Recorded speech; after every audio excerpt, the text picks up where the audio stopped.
અને શાસ્ત્રમાં તો ત્યાં સુધી કીધું કે ભગવાન ન કરે કદાચ તમારો દુશ્મન આંગળે ગમે તેવો આમ પેલો થઈને આવતો હોય, આવે ને તમે એને બે હાથ જોડીને એમ કહો ને આવો આવો પધારો, પેલી એની અડધી તાકાત તૂટી જાય છે. આ વંદનની તાકાત છે. અને વંદન કરવાનો એક અર્થ થાય ઝૂકવું. આમાંથી લગભગ આપણા સૌરાષ્ટ્ર વાળા બધા બહેનો બેઠા છે, બધા સૌરાષ્ટ્રના જ છો ને, કાઠિયાવાડ, સૌરાષ્ટ્ર, આ બધું આપણું જ છે ગુજરાત.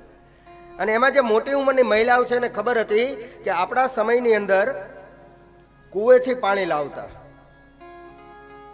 આમાંથી ઘણા બહેનોએ કુવેથી પાણી ભરેલું પણ હશે. અને કુવેથી પાણી ભરે ને એમાં પણ એક ટેકનિક જોઈએ. અત્યારની દીકરીઓ કુવેથી પાણી ન લાવી શકે, એને કુવામાં ડોલ નાખતા જ ન આવડે, કારણ કે સીધે સીધી જ નાખે, ખાલી જ પાછી આવે, કારણ કે અંદર ડૂબે જ નહીં ને. પેલી કુવાની અંદર જયારે ડોલ ભરીએ ને ત્યારે એને પણ આપણે ઉલટી રાખી અંદર નાખીએ અને ઝૂકીને બહાર આવે ને એટલે આખી ભરાઈને આવે. એમ જીવનમાં પણ કંઈક આવું જ છે. એકવાર હું તમે ઝૂકતા શીખી ગયા ને તો આખે આખા ભરાઈ જશો. એ મારા મહાદેવ મને તમને સમજાવે છે. ખાલી જરૂર છે ઝૂકવાની.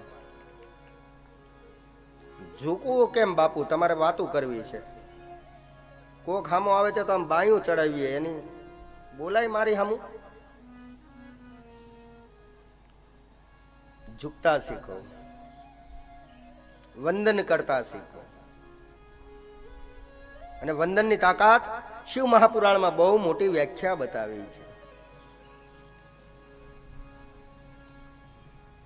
એક દિવસનો સમય, મહાત્મયની કથા. દેવરાજ નામનો બ્રાહ્મણ, કર્મથી જન્મથી બ્રાહ્મણ છે, પણ કર્મ શુદ્ર જેવા છે. બ્રાહ્મણ યોનિમાં આવ્યા પછી પણ કેટલા બધા કુકર્મ કર્યા છે. શરાબનું સેવન કરવું, ગણિકાઓનો સંગ કરવો, અધર્મના માર્ગ ઉપર ચાલવું, ધર્મનો ક્ષય થવો. અને આખું જીવન એણે આવી રીતે વિતાવ્યું. અને પરિણામ મહાદેવ અને પોતાના કર્મની પીડાને આધીન ખૂબ જ અંતિમ સમયે દુઃખી થવા લાગ્યો છે. અને ક્યારેક ક્યારેક આપણા કર્મ એટલા બધા ખરાબ થાય કે આજે લોકો મોતને માગે છે. એ ભગવાન, આની કરતા અમને મોત આવે તો સારું. છતાં કર્મ ક્યારેય કોઈને મૃત્યુ પણ દેતું નથી. જે કર્મ મેં તમે કર્યા એ અહીંયા જ ભોગવવાના છે.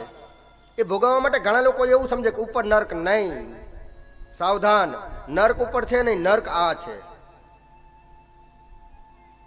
આપણે બધા તો ઉપર જવાની રાહ જોઈ. અને સ્વર્ગ અને નર્કની જો હું તમને કથા કહું ને તો ઘણા લોકો એવું માને કે ઉપર સ્વર્ગમાં જાશું, સ્વર્ગમાં જાશું. સ્વર્ગમાં જવાના સપના જોતાય નહીં, કારણ કે હજી સુધી કોઈ ગયું જ નથી. સ્વર્ગનું ઓલું રેબિન કાપવાનું કહેવાય ને, ઓપનિંગ, કોઈએ કર્યું જ નથી. પણ ભૂલે ચૂકે કદાચ એક મારા મહાદેવનો કોઈક ભગત એ સ્વર્ગમાં ગયો, યમના દૂતો આવીને સ્વર્ગમાં લઈ ગયા. હવે આમાં જ્યાં બંધ દરવાજો હોય કોઈ દિવસ ખુલ્યો જ ન હોય, ખુલે એટલે કેવો અવાજ આવે. આમ આપણા ઘરે જો 2 મહિના 3 મહિના દરવાજા બંધ રહ્યા હોય પછી કેવી રીતે આમ કીચું ખુલે, એવી રીતે સ્વર્ગનો દરવાજો ખુલ્યો, માથેથી ધૂળ ખરે. જેવો ઓલા ભાઈ સ્વર્ગમાં એન્ટ્રી લીધી, પ્રવેશ કર્યો, તો કોઈ નહીં. તો ઓલો યમદૂતને પૂછવા લાગ્યો કે એલા ભાઈ અહીંયા કેમ કોઈ નહીં, હું એકલો. તો કે તારી સિવાય કોઈ મુહૂર્ત જ નથી કર્યું, તું જ પહેલો છો દેવતા.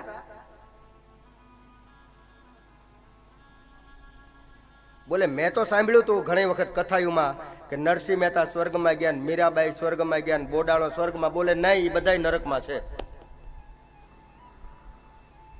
બોલો 1 દિવસ રહ્યો, 2 દિવસ, હવે એકલો એકલો વાતું કોની હારે કરે.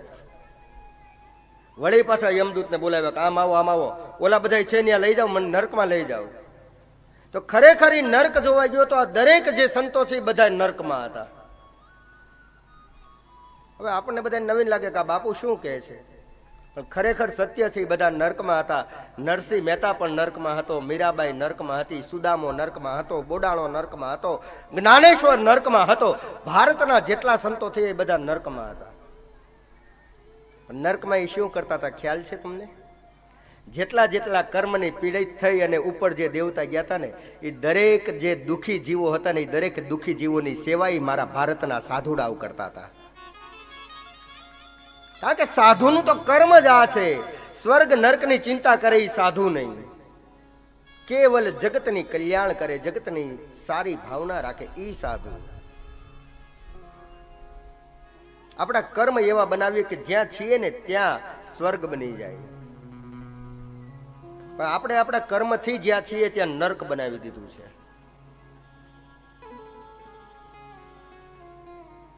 પરમાત્માને મળવા માટે સ્વર્ગમાં જવાની જરૂર નથી, પરમાત્મા અહીં જ મળે છે. કેવલ જરૂર છે તો સાચા ભાવની, સાચા ભાવની, સાચા પ્રેમની જરૂર છે. અને ભગવાન ક્યાં છે? ભગવાન મંદિરોમાં છે, ભગવાન મસ્જિદોમાં છે, ભગવાન ગુરુદ્વારામાં નહીં, ભગવાન ભીતર છે.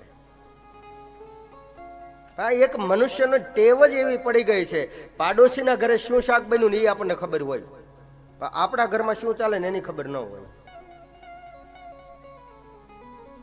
ક્યારેક માયલાને ઓળખી લ્યો, ક્યારેક તો ભીતર ડોક્યું કરો કે મારી અંદર શું ચાલે, હું લોકો માટે શું વિચારું છું.